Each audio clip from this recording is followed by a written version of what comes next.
Good morning, everyone. Welcome aboard. I hope you're all feeling excited because today, we're heading to one of the most mysterious and magical places on Earth, Stonehenge. Now, before we even get there, I want you to take a deep breath, look out the window, and let your imagination wander a little. We're driving through the heart of southern England, across the rolling hills of Wiltshire, and soon, rising from the open grasslands, you'll catch sight of those massive grey stones, weathered by thousands of years, yet still standing proudly against the English sky. People often say that the first glimpse of Stonehenge feels unreal, almost otherworldly, like something out of a dream or a forgotten legend. And honestly, I couldn't agree more. There's something about this ancient monument that gives you chills, even on a warm summer morning. So what exactly is Stonehenge? Well, that's a question with many answers. And to be honest, not all of them are clear. It's one of those places that raises more questions than it answers. Some call it a prehistoric temple, others a burial site, a calendar, or even a portal to another realm. But one thing's for sure, Stonehenge has been standing here for more than 4,500 years, quietly watching generations of humans come and go. As we approach, you might notice that the landscape is quite open, wide, flat fields stretching for miles. This is the Salisbury Plain, a large chalk plateau in Wiltshire. It's actually one of the least populated areas in southern England, which makes it the perfect setting for something so ancient and mysterious. Now, before we hop off the bus, a quick bit of background. Stonehenge is made up of two main types of stones, the larger sarsen stones and the smaller blue stones. The sarsens are the big ones, the massive gray blocks you can see from far away, each weighing around 25 tons. The blue stones are smaller, but don't be fooled. Some still weigh up to 4 tons. And here's the crazy part. They come from Wales, more than 150 miles away. Imagine that for a second. Around 2500 BC. No wheels, no metal cranes, no modern roads. Yet somehow, ancient people transported dozens of multi-ton stones all the way across the country. How? Well, that's one of Stonehenge's greatest mysteries. Some theories suggest they rolled them on logs. Others think they dragged them on sledges or floated them along rivers on wooden rafts. No one knows for sure. But what we do know is that building Stonehenge must have taken an enormous amount of effort, organization, and purpose. Let's step a little closer, shall we? As we walk along the visitor path, take a look at the outer circle. That's made of the big sarsen stones. They used to form a complete ring, topped by horizontal stones called lintels, like a giant stone crown. Today, only a few of those lintels remain in place, but you can still see how carefully they were fitted together. The ancient builders even carved mortise and tenon joints, the same woodworking technique carpenters still use today. Pretty clever for people who didn't even have iron tools yet, right? Inside that outer circle, there's an inner horseshoe of larger stones, also topped with lintels. And at the very center, you can find a flat stone called the altar stone. Some archaeologists believe it was once used for ceremonial purposes, perhaps for offerings to the gods, or as a marker for special events like the summer solstice. Speaking of the solstice, that's one of the most fascinating parts about Stonehenge. The entire monument is aligned with the movements of the sun. On the morning of the summer solstice, the longest day of the year, the sun rises perfectly above a distant stone called the heel stone, and its light shines straight into the heart of the circle. Can you imagine standing here thousands of years ago, watching the first rays of sunlight pierce through these ancient stones? For people back then, who lived so closely with the rhythms of nature, this alignment must have been deeply meaningful, a moment of celebration, maybe even of worship. Some archaeologists believe Stonehenge functioned as a kind of solar calendar, helping people track the changing seasons for farming and rituals. Others see it as a spiritual gateway, a bridge between earth and sky, life and death. Now, let's take a step back in time. Quite a big step, actually. Around 3000 BC, this site didn't look anything like it does now. In fact, the first version of Stonehenge was just a circular earthwork, a ditch and bank with wooden posts and maybe some smaller stones. Over the next 1,000 years, different generations kept changing it, adding new stones, rearranging them, digging pits, and building structures we still can't fully explain. We're talking about hundreds of years of construction, spanning multiple generations. Imagine working on something your great-grandchildren would finish, That gives us a clue that Stonehenge wasn't just a quick project. It was a long-term commitment, perhaps tied to beliefs, rituals, and community identity. But what were those beliefs exactly? Well, here's where things get really interesting, and a little mysterious. Archaeologists have found human remains buried around the site, some cremated, some not. That suggests Stonehenge was used as a burial ground, at least at certain times. But it might not have been just for anyone, maybe only for important people, or for those who had a special role in society. There's also evidence that people traveled long distances to come here. Tools, pottery, and animal bones found nearby show that visitors came from all over Britain, and even from the continent. So Stonehenge might have been a kind of pilgrimage site, where people gathered for seasonal festivals, ceremonies, and feasts. Picture it. Thousands of people walking across the plains, carrying offerings, playing drums, lighting fires, and watching the sunrise together.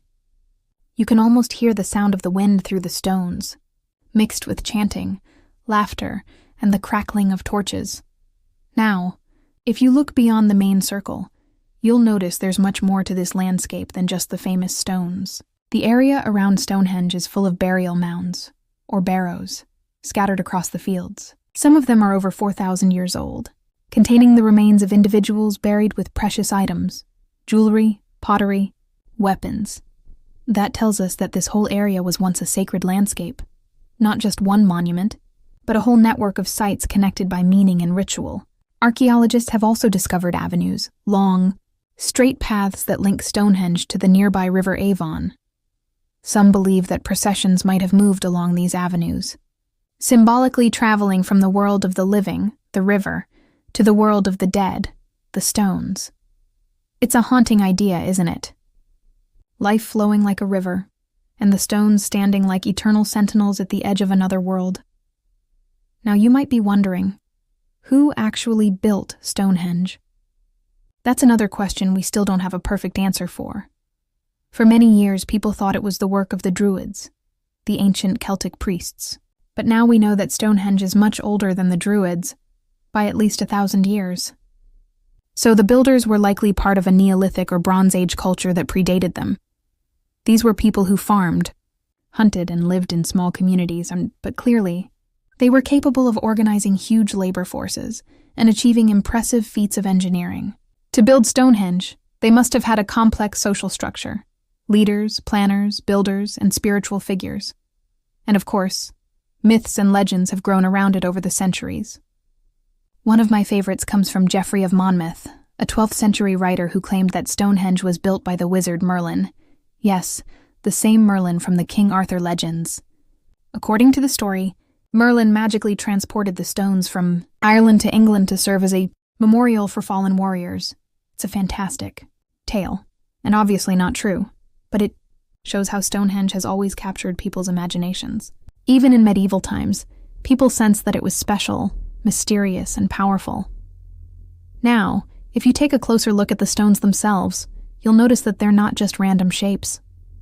The builders carefully chose and shaped them to fit together. The sarsen stones were probably sourced from the Marlborough Downs, about 20 miles away. The blue stones, as I mentioned earlier, came from Preseli Hills in Wales. And that's still one of the greatest logistical mysteries in archaeology. Just imagine dragging 4-ton stones across hills, rivers and valleys, hundreds of miles, without modern tools. It's almost beyond comprehension. But the fact that they did it tells us how important this monument was to them. Some scientists believe the journey of the stones itself was symbolic, maybe part of a ritual procession, marking the movement from one sacred place to another. So, Stonehenge wasn't just about the final structure. It was about the entire process of creation. Now, let's pause for a moment. Feel that wind brushing your face? Listen to the distant hum of the countryside. The birds, the rustling grass, the soft rhythm of footsteps on the path. When you stand here, even surrounded by tourists and cameras, you can still sense something ancient. There's a kind of stillness, a quiet dignity that seems to hang in the air. People often say they feel a strange energy here. Whether you believe in that or not, there's no denying that Stonehenge has a presence, a weight of time, a voice that whispers through the ages. Scientists have studied the stones in every possible way, scanning them, analyzing their chemical makeup, even using ground-penetrating radar to look beneath the surface. And every time they think they've solved one mystery, another one appears. For example, recent research shows that some of the stones might have been part of an earlier monument in Wales, which was later dismantled and moved here. So perhaps Stonehenge wasn't just built, it was reborn. Another fascinating discovery is the so-called Stonehenge Hidden Landscape Project, which used modern technology to reveal dozens of previously unknown sites around here. Burial mounds, temples, and pits, all connected in a vast ritual network. So what you see above ground is just the tip of the iceberg.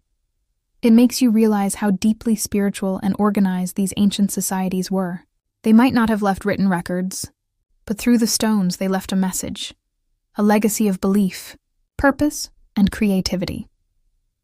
Now, before we move on, I want you to imagine what Stonehenge looked like when it was first completed. The stones would have been smooth and bright, maybe even painted. The area around it would have been alive with people, farmers, priests, musicians, children, all gathering to celebrate, to mourn, to worship the sun and the seasons. It was probably both a temple and a calendar, a graveyard and a gathering place, a symbol of community and continuity. In a world without cities or writing, Stonehenge was perhaps the greatest expression of human ambition, an attempt to reach beyond the ordinary and connect with the cosmos itself. As the centuries passed, people forgot its true purpose. Empires rose and fell, religions changed, languages evolved, but the stones remained. They've seen Romans march past, Saxons settle nearby, and medieval monks whisper prayers in the distance. And still they stand, silent, patient, watching. Even today, archaeologists continue to dig and debate. Tourists continue to wonder, and spiritual seekers still come here for the solstice, to feel that ancient connection with the rising sun. It's amazing, isn't it? How something built so long ago can still inspire such awe. All right, everyone, as we continue walking around the circle, keep your eyes on the heel stone in the distance. I'll tell you about how its alignment plays a key role in understanding the builder's astronomical knowledge, and how that knowledge might reveal even more secrets about Stonehenge's purpose. All right, everyone, let's keep walking this way, along the circular path. You see that tall stone standing slightly apart from the rest, out there toward the northeast? That's the heel stone, one of the most important features of Stonehenge. At first glance, it might not look very special, just another weathered monolith, but it's actually the key to understanding one of Stonehenge's most remarkable alignments. On the morning of the summer solstice, the longest day of the year, the sun rises directly above that stone, and its first golden rays shine straight down the axis of the monument, flooding the inner circle with light. Even today, thousands of people gather here at dawn every June 21st to watch that moment. It's absolutely breathtaking. Imagine the horizon glowing red, the air cool and still, drums beating softly in the background. And then, and slowly, the sun breaks free of the earth, and for a few seconds, light cuts perfectly through the stones. People cheer, hug, some even cry. It's both ancient and modern, mystical and real at the same time. We can only imagine what that moment meant to the people who built this place. For them, the rising of the sun marked the cycle of life, the turning of the year, planting, harvesting, birth, death, and rebirth. So Stonehenge may not just have been a monument to the dead, it was also a celebration of life, of cosmic order, of humanity's connection to the heavens. And this alignment isn't an accident. The builders clearly understood astronomy, not in the modern scientific sense, but through generations of careful observation. They must have noticed where the sun rose and set throughout the year, how the shadows changed, and how those patterns repeated season after season. Over centuries, that knowledge became sacred. Think about it. Stonehenge was built long before written calendars or clocks. For ancient people, the sky was the clock. The sun, the moon, and the stars guided their crops, their festivals, their migrations. So to build a structure that captured that cosmic rhythm, that was both art and science, faith and mathematics combined. Now as we move around the circle, notice how each stone seems deliberately placed. Nothing here is random. Some stones have fallen, of course, and time has eroded the edges, but you can still feel the precision. The geometry of the layout, the circles, the horseshoe, the alignments, all suggest a sophisticated understanding of symmetry in space. It's almost humbling, isn't it? To realize that people more than 4 millennia ago, with no modern instruments, could design and construct something so perfectly proportioned. And they didn't just build Stonehenge, they built a whole ceremonial landscape around it. Archaeologists have identified other structures nearby. The Cursus, a long rectangular earthwork running for nearly 2 miles. The Avenue, connecting Stonehenge to the River Avon. And sites like Durrington Walls, a massive settlement in Henge where people likely lived during the construction. At Durrington Walls, excavations revealed the remains of wooden houses, animal bones, pottery, and hearths, all evidence that large gatherings took place there. Some even call it the Builders' Village. It seems Stonehenge wasn't an isolated monument, but part of a much larger spiritual complex. Now, you might find it interesting that many of these nearby structures also align with celestial events, the solstices, the moon's path, even certain stars. It's as if this entire region was designed as a vast open-air temple, where earth and sky met in perfect harmony. Let's stop for a moment and take in this view. You can see the countryside stretching endlessly. The wind sweeping through the fields, sheep grazing in the distance, clouds drifting lazily overhead. It's quiet, yet filled with a deep, ancient energy. When you're here, time feels different. Past and present blur together. People often ask me, "Do you believe there's a special power here?" And honestly, yes, I do. But maybe not in a magical sense. The power of Stonehenge, to me, comes from human imagination. Think about it. Generation after generation, people built, rebuilt, and preserved these stones, guided by faith, by mystery, by a desire to connect with something greater than themselves. That's real power, the power of belief and continuity. And yet, the mysteries keep growing. In recent years, scientists discovered that the blue stones, the smaller ones from Wales, might have had acoustic properties. When struck, they ring like bells. Isn't that incredible? Some researchers now think that sound might have played a role in Stonehenge's ceremonies, chanting, drumming, and singing echoing between the stones. Imagine the scene. Hundreds of people gathered at twilight. Torches flickering, drums pounding, voices rising in harmony as the stones resonate like an enormous prehistoric instrument. You can almost feel the vibrations in your chest. Of course, not everyone agrees on that theory, and that's part of the beauty of Stonehenge. It refuses to give up all its secrets. Every discovery opens a new door. Every theory sparks a new question. Now, let's talk about how these stones were actually raised. The engineering behind it is nothing short of genius. The builders likely dug pits, positioned the stone base, and then used wooden frames and ropes to haul the stones upright, probably with the help of hundreds of workers pulling in rhythm. Once the vertical stones were in place, they used earthen ramps to position the horizontal lintels on top. You can still see the precision in the way the lintels fit together, curved perfectly to form a continuous circle. Some joints are so tight that even after thousands of years of wind and rain, they've barely shifted. And remember, this was done without iron tools or wheels.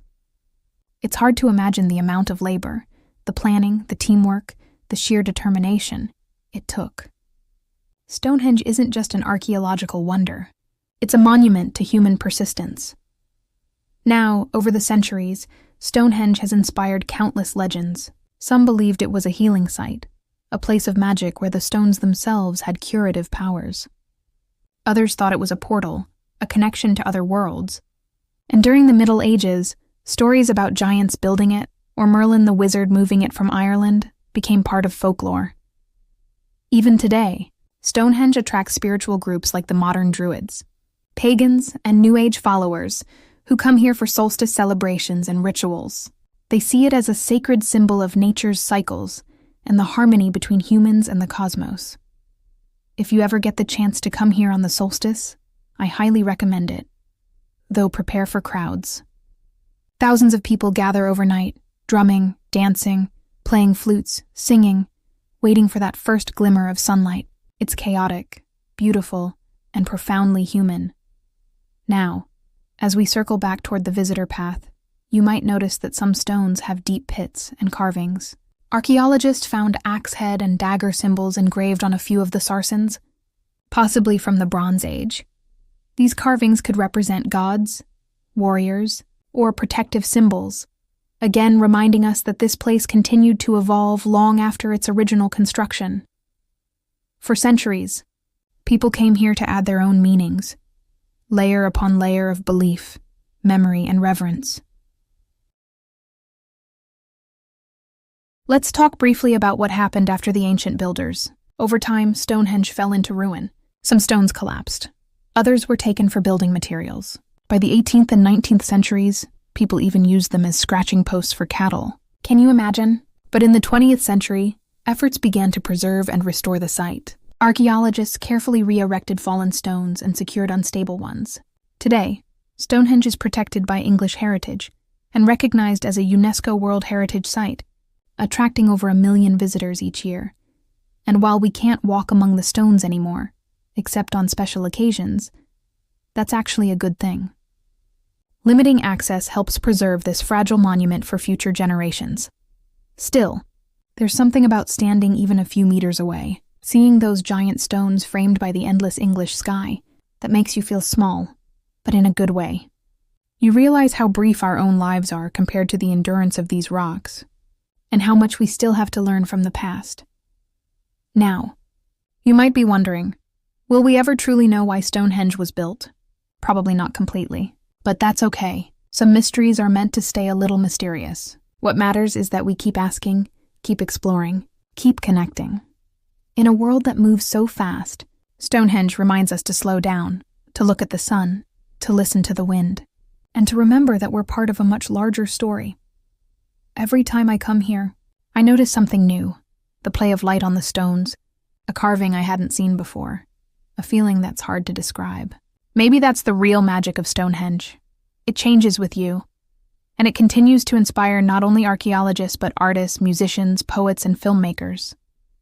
You'll see it appear in novels, in fantasy stories, in documentaries, even in music videos, always as a symbol of mystery, endurance, and the unknown. But beyond the myths and media, Stonehenge is at its heart a human story. It's about people, ordinary people, who looked at the sky and wondered, who worked together to shape stone and meaning out of earth, who sought to leave something behind that would last forever. And somehow they did. Now, before we wrap up, let's take a moment to imagine what it must have felt like for those early builders to see their creation complete. The last lintel placed, the fires lit, the community gathered around, the night sky stretching above them, full of stars, and the great stones rising like a crown on the earth. They might have believed they were building for the gods, but in a way, they built for us, for everyone who would come after, to stand here and feel that same wonder. If you look beyond the monument now, you'll see the visitor center in the distance. That's where we'll head next. Inside, you'll find fascinating exhibits, scale models showing how Stonehenge evolved over time, ancient tools used by the builders, and even reconstructed Neolithic houses.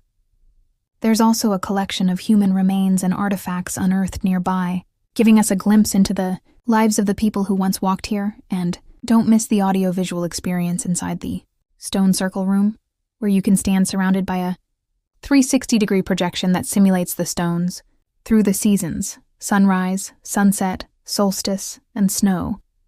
It's absolutely breathtaking. After that, you can enjoy a cup of tea or coffee in the cafe.